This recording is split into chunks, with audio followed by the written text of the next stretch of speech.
যেমন আমি একটা ডিসিশন নিয়েছি, আমি আমার এই মাসের ইনকাম এবং আমার লাস্ট মান্থের যে ইনকাম টোটাল চাংটা আমি ডোনেট করতে যাচ্ছি। আকস্মিক বন্যায় বাস্তুহারা হয়েছেন প্রায় অর্ধ কোটি মানুষ।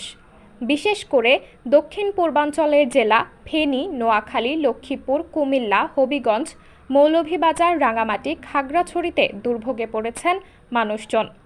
বন্যার তোড়ে মুহূর্তেই সর্বশান্ত হয়ে গেছেন অনেকে।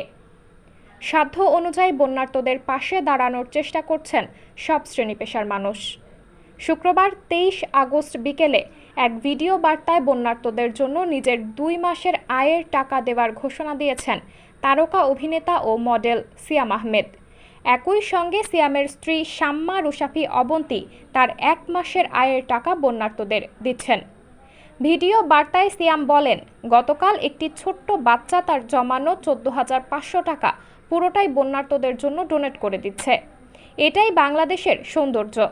আমরা যদি আমাদের নিজেদের জায়গা থেকে নিজেরা পদক্ষেপ নিতে পারি তাহলে সবই সম্ভব। সেই জায়গা থেকে আমি সিদ্ধান্ত নিয়েছি আমি আমার এই মাস ও শেষ মাসের ইনকাম ডোনেট করতে যাচ্ছি। কিছুটা টাকা আমি দিয়েছি, বাকিটা এখন দিতে চাচ্ছি। সিয়াম আরও বলেন, দানের বিষয়টি এভাবে বলা উচিত নয়, তবে আমি মনে করি এই সময় এটা বলা দরকার, কারণ এটাতে অনেকেই উৎসাহিত হবেন। সাবরিনা জলিল, সবার কথা।